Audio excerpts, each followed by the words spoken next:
The Office of the Ombudsman has ordered Vice President Sara Duterte and other officials to respond to the plunder, technical malversation, bribery, and corruption cases recommended by the House of Representatives over her alleged misuse of confidential funds. Nag-file po ba ng reklamo ang House of Representatives? Kailan po ito? At ano po ang implikasyon nitong kaso sa Ombudsman sa impeachment case ni Vice President? Unang-una, we have not received a copy of the said order to file a counter affidavit. Ako personally, I've learned about it through the reports, and I've seen it on social media. What I can confirm to you is that the plenary adopted the report of the Committee on Good Government and Public Accountability on June 10. And then the committee report was furnished to the Ombudsman they received it on June 16. Nita.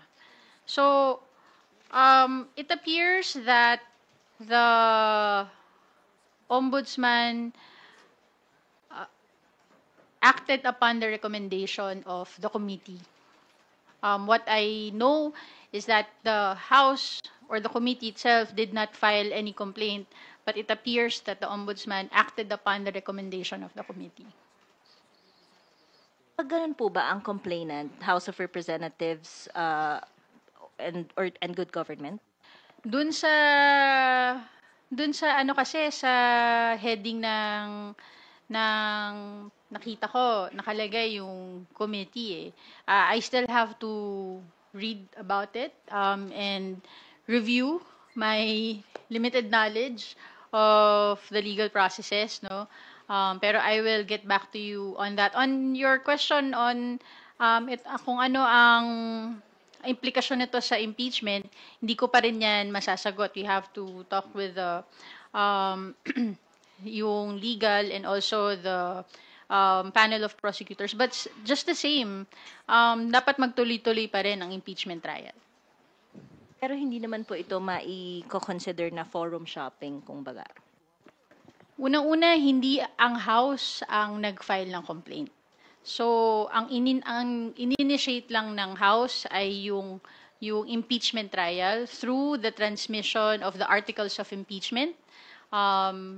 The committee report, the action of the Ombudsman was upon the recommendation of a committee report from the House of Representatives. So, we are looking forward pa rin for the impeachment trial to proceed.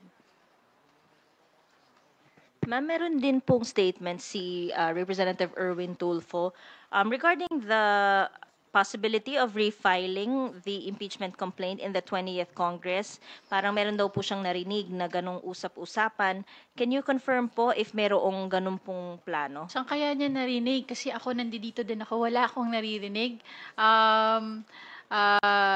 The House transmitted the articles of impeachment already. We are awaiting for the Senate to act on its duty to proceed with the impeachment trial. That is what we are focusing on. And sa position po ba ng House, kailangan pa ng refiling? Bakit po or bakit hindi?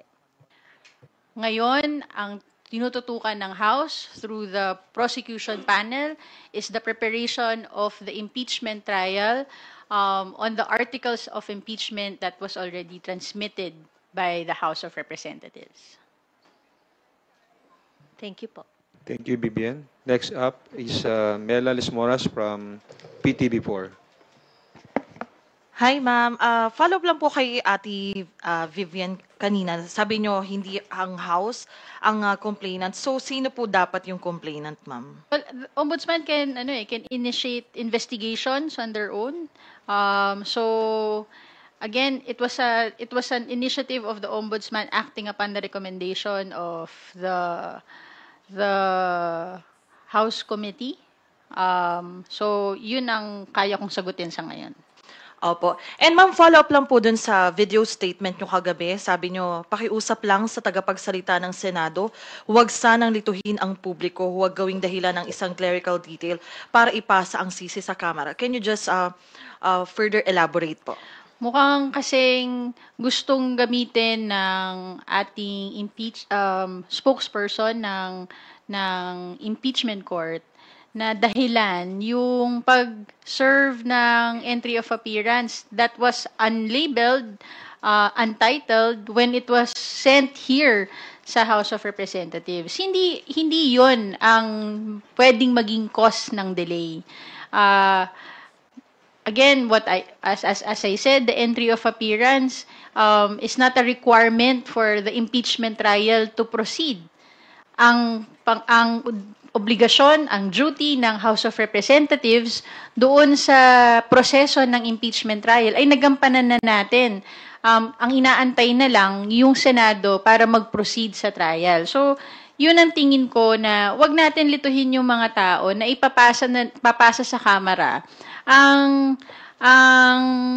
dahilan kung bakit wala pa rin tayong nakikitang impeachment trial sa ngayon. Hindi po ang Kamara ang nagpapaantala ng impeachment trial. In fact, handa na at patuloy na naghahanda ang ating prosecution panel para mag-ipresenta ang mga ebidensya doon sa Formidable at mga respetadong abogado po yung nasa defense team so paghandaan na lamang po nila yon at yun ang awayin po nila at wag po yung impeachment court. For the record lang din ma'am, coming from the House spokesperson, inaaway po ba ng Kamara ang Senado? Wala naman kaming inaaway. Kami lang ay ini-emphasize lang namin kung ano ang naging tungkulin namin at nagawa na namin, inaantay na namin na gawin ng Senado ang kanila namang obligasyon at responsibilidad at tungkulin doon sa saligang batas patungkol sa impeachment proceedings, lalong-lalo na sa pagtuloy ng impeachment trial. Hindi po kami nangaaway. Siguro din, ang ating spokesperson, wag din magsalita bilang parang sa depensa. Do not speak for the defense. Speak for the impeachment court. Opo. And last follow-up na lang, ma'am. Kasi, ayun nga, na-interview kasi na-interview din si Attorney Odi Bukoy sa isang show sa ABS. At ang sabi nga niya dito, parang lawyering for VP Sara yung panig nga ng Senado. May sinabi siya, if you will recall, I heard a soundbite from the statement of the Senate spokesperson, Attorney Tongol. Sinabi niya, if I were the Vice President, I will file a motion to dismiss. Why is he hinting? Why is he telegraphing? Hindi po ba? So ano po yung masasabi ng Kamara tungkol dito? At paano kaya to makakaapekto kung may mga ganitong stand yung Senate Impeachment Court? Paano ito makakaapekto sa prosekusyon? Siguro ang ating spokesperson ng impeachment court ay ini-echo lang kasi as a spokesperson, you speak for the body that you are representing, no? So baka yun yung naririnig niya mula dun sa nire-represent niya. Kaya nga sinasabi natin, we want to see an impartial, transparent impeachment court na handa tanggapin ang ebidensya, handang pakinggan ang ebidensya at magdesisyon ayon sa ebidensya na kaya nating na ilalahad at ipepresent ng prosecution panel pag tinuloy na nila ang impeachment trial. Okay, thank you po. Thank you, Mela. We will now hear a question from Billy Vegas of Abante Politico. Attorney, magandang hapon po. Attorney, hingi lang po ako ng reaction doon sa sinabi ni Senator Amy Marcos. Sabi po niya, bakit ako na senador ang hinahanapan mo ng aksyon? Yung amo mo dyan nakatira, bakit hindi mo tanungin? Lahat kayo sa akin nakatingin. Sana ako na lang ang nagpresidente. Una, bilang senador, kasama din naman sa tungkulin niya yung pagbalangkas ng budget ng bansa. Galing sa House, papunta sa Senate, Kaya nung kinwestiyon niya kung kung ano yung nangyayari sa pangangalaga ng San Juanico Bridge, sinagot lang natin na alam ko, sigurado ako. Based on records, meron din namang mga pondong nailagay for the maintenance ng San Juanico Bridge since 2018. Mismo advocated by the congressman, the representative of the 1st District of Leyte, para nga mismo dun sa San Juanico Bridge na yon. Ngayon, kung tatanungin niya kung ano yung nangyayari, dapat lang tanungin din bilang senador, ano din ang nagawa niya para sa San Juanico Bridge. Total, hindi pwedeng tanong lang ng tanong eh. Kailangan nagtatrabaho. Lalong-lalo na, malapit din naman sa puso niya ang San Juanico Bridge, ang Leyte. So, instead na maghanap ng ituturo para sisihin, dapat nagtutulungan, both from the House at sa Senado. According to records in 2018, nagkaroon ng pondo para sa San Juanico Bridge of 27 million. Noong 2019, 22 million. 2021, 105 million. 2022, 90 million. 2023, 150 million. 2026 ay may proposal pa lang na madadagdagan yung pondo to 400 million para nga sa pangangalaga. Ito ay initiative ng House of Representatives. Gusto din natin malaman, ano din ang initiative ng Senado? Total, gusto din nila malaman kung ano ang nangyayari, nasa posisyon sila para gumawa ng solusyon, hindi maghanap ng sisi. Thank you po. Thank you, Billy. Lines Capanti from GMA Online is now recognized.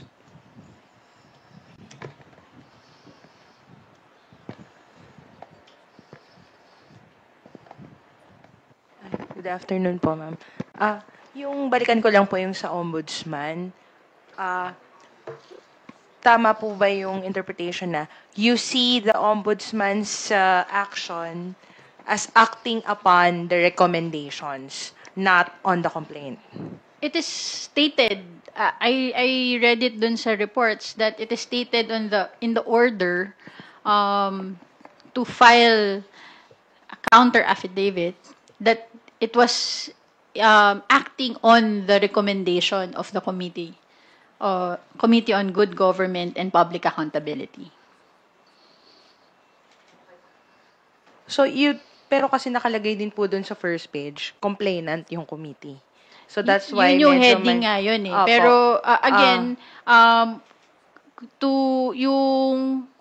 kung merong naging complaint na final ang committee, wala po akong pagkakaalam na may complaint na final. Ang meron po kaming pinadala sa ombudsman ay yung pag-furnish sa ombudsman nung committee report na na-adopt ng plenary nung huling 19th Congress.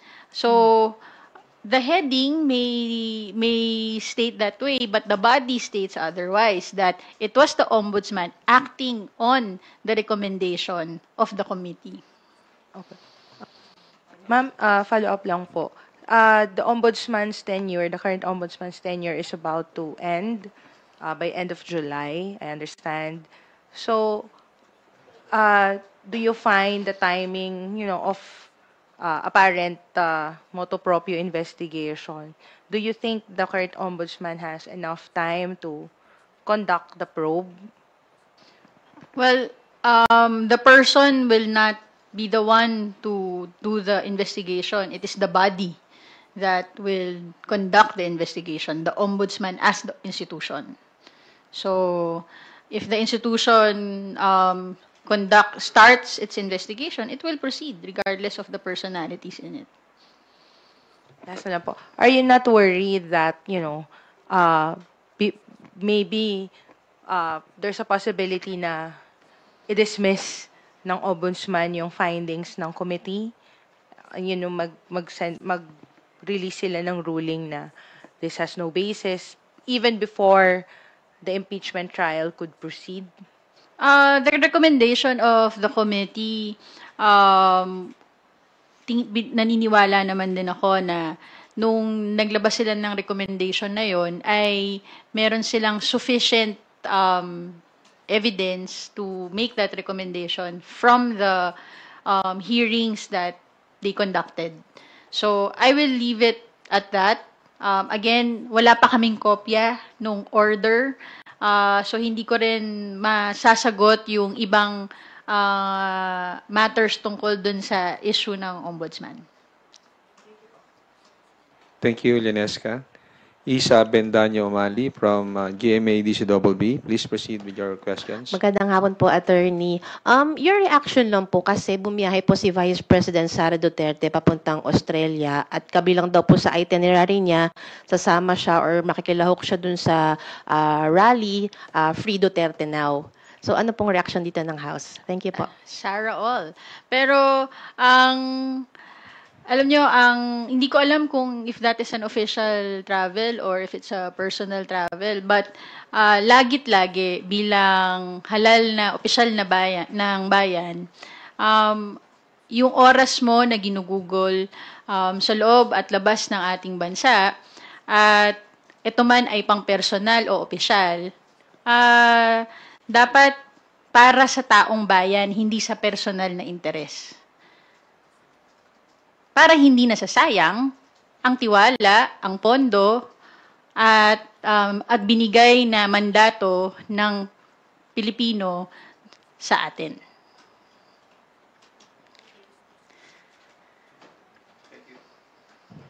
Thank you, Isa. Marian Enriquez from TV5. Good afternoon, ma'am. Sorry, ma'am, I just have to ask. Kasi has this always been the practice, like yung questions about the ombudsman filing na ang complainant daw ay ang good government? Kasi I don't know kung ano yung nangyari doon sa Quadcom report na nirekomendahan din na filean po ng crimes against humanity paglabag daw po sa Republic Act 9851. Sina former President Rodrigo Duterte, De La Rosa. I don't know. Paano po ba yun, ma'am? Also, do you have any info about that? Kung yun ba, inaksyonan ng ombudsman? Wala pa akong information tungkol dyan. Ang alam ko lang, dun sa recommendation ng Committee on Good Government, may listahan naman ng mga recommendation of criminal, civil, and administrative cases. I cannot speak on the history of the Ombudsman on initiating their own investigations based on various committee recommendations. But we will, tatandaan natin, hindi lang ang ombudsman ang na-furnish ng committee reports. All other agencies, katulad ng Department of Justice, I think DBM was also furnished. So, different agencies may initiate their own investigations on the matter based on the recommendations of a particular committee. Thank you. Ma'am, would like to ask, though ilang beses na rin to naging topic at paulit-ulit na, kasi meron din ulit statement si Majority Floor Leader Senator Francis Tolentino na sinasabi niya raw po yung impeachment complaint, itong impeachment case against Vice President Sara Duterte, it dies, lapses, terminates with the lifespan of the 19th Congress. Forthwith is the command to the 19th Congress daw. Sabi niya, show me a constitutional instruction giving them the mandate to continue, show me where we can find the words carry over. What can you say about this, ma'am? Very clear, well, mukhang dissenting opinion po yung binibigay ni Senator Tolentino. Nakalagay naman sa Constitution ang obligasyon, ang duty ng Senate is to try and decide. Totoo na walang nakalagay to carry over, pero hindi rin sinabi na matitigil siya pag natapos ang session. We have to remember the Senate is a continuing body kung tutuusin. So if there's an institution that can continue their duties beyond the sessions, the Congress, mukhang ang Senate din yun. Again, the House maintains its position that the Senate may try and decide the impeachment proceedings. Tuloy-tuloy po ito. Walang tigil. Hanggang matapos ang pag-present ng ebidensya, matapos ang pagkakataon ng depensa na mapagtanggol ang kanyang sarili, hanggang matapos yung pagkakataon ng mga senator judges na mag-decide dun sa merits ng kaso. Mambalikan ko lang po what you mentioned earlier. You said, do not speak for the defense, speak for the impeachment court. I think this was regarding to spokes tungkol ng impeachment court. You also reacted on yung sinabi po ni spokes Bukoy doon nga kay against tungkol. Sabi mo, as a spokes, you speak for the body that you are representing. Yun yung tingin ni Attorney Bukoy. Kayo rin po ba? Tingin nyo, yun yung ginagawa ni Tonggol? He's speaking for the defense team. Well, yun yung lumalabas dun sa pag-question niya eh. In fact, yung I think nabanggit din to ni Attorney Bukoy, yung hindi pagtanggap ng House dun sa dokumento na walang kahit na anong nakalagay na label, wala naman kaming narinig mula sa defense team. Ang sumita ay ang spokesperson. So, hindi naman, in normal courts, hindi naman i-call ng court pag hindi tinanggap ng isang party yung entry of appearance. So, again, wag ipasa sa kamera yung paninisi na lalong-lalo na for an entry of appearance, yung hindi pagtuloy. Kasi yun yung ini-insinuate niya na dahil hindi natanggap ng House, nadadagdagan yung pagkaantala. Hindi naman din yun. Alam naman natin na hindi yun dahilan. Thank you, ma'am. Thank you, Marian. Rose from UNTV.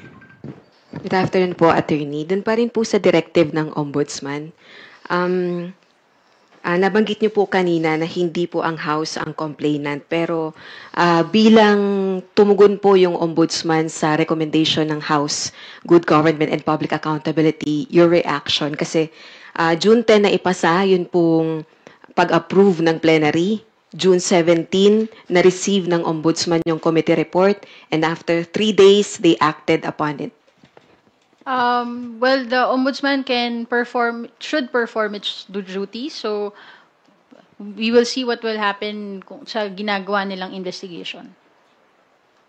Tama rin po na dun po sa recommendation ng House po, nakalagay po yung various complaints na nire-recommend yung ma-file against the Vice President and her staff. Tama po ba? Ano nga po yung charges na yun? Basahin ko nasa yung recommendations nasa paragraph 10, subparagraphs A to H. Again, this is not just for the ombudsman to initiate. We furnished all other agencies, so kung sino yung mas appropriate agency to conduct their investigations. Ito sila. Letter A, technical malversation under Article 220 of the Revised Penal Code. Against Vice President Sara Duterte, SDOs Ms. Acosta and Mr. Fajarda in relation to Article 217 on the presumption of malversation for having used confidential funds for purposes other than for confidential activities. Paragraph B, falsification under Article 171 of the Revised Penal Code for making it appear that funds were disbursed to actual individuals where acknowledgement receipts were questionable, ink, penmanship, and existence of the recipients. Letter C, Paragraph C, use of falsified documents under Article 172 of the Revised Penal Code, evident in the use of the falsified acknowledgement receipts. Paragraph D, perjury under Article 183 of the Revised Penal Code against Vice President Sara Duterte and Ms. Acosta as the notarized Certification contained a statement that the funds were used for necessary and legal purposes in relation to the agency's confidential activities as signed by the head of agency and special dispersing officers, bribery under Article 210 and 211 of the revised Penal Code against Vice President Sara Duterte and Attorney Fajardo being the individuals who offered the white envelopes containing money other than salaries to employees of the Department of Education, corruption of public officers under Article 212 of the revised Penal Code against DepEd employees involved in the illegal disbursement and improper liquidation of subject confidential funds. Paragraph G, plunder under Republic Act 7080 against Vice President Duterte, DepEd officials, Mr. Fajardo, Attorney Fajardo, Major General Mempin, Lieutenant Colonel Nolasco, Colonel La Chica, Yusek Sevilla, and OVP officials, Attorney Lopez, Mr. Ortonio, Ms. Acosta, Colonel La Chica, and John Does for amassing at least 50 million pesos in public funds, while the confidential funds misused amounts to 612.5 million. And the wheel of conspiracy in Arroyo versus People has been established during the committee hearings. And finally, subparagraph H, betrayal of public trust and culpable violation of the Constitution. Yeah. Ma'am, is it correct to say na yung mga evidence na nakalap ng good government with regards to this charges, same din po yung attachment ng House Prosecution Panel sa impeachment trial? I cannot answer that. I do not know. I have no personal knowledge on the pieces of evidence that will be presented in the impeachment trial. But are you looking forward to na mapapanagot si VP Sara and yung mga sangkot dun sa misuse, alleged misuse ng confidential funds, hindi man sa impeachment court, pero sa hukuman? Dapat ang mga public officials na may misuse of public funds ay mapanagot.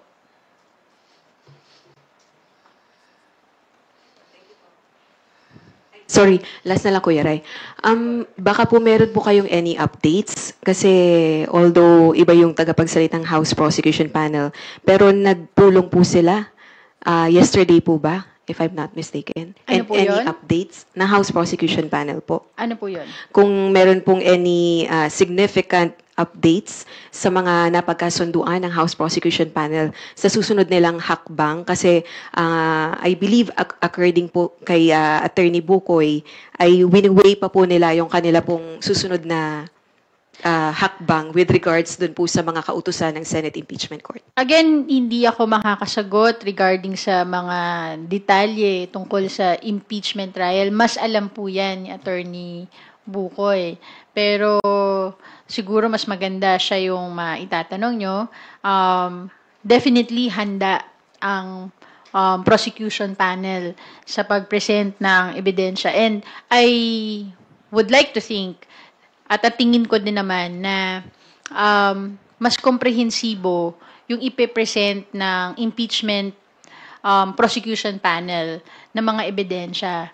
Baka nga makabuti sa ombudsman kung sila ay susubaybay sa impeachment trial.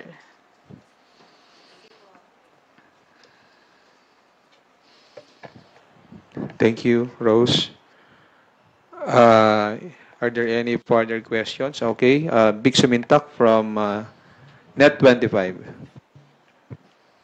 Attorney, clarification lang. Kasi according to the report, the Ombudsman acted upon doon sa committee report ng House Committee on Good Government. And the House is not the direct complainant. So is it safe to say that the House of Representatives, based on the approved committee report in the plenary, is the indirect complainant on that matter?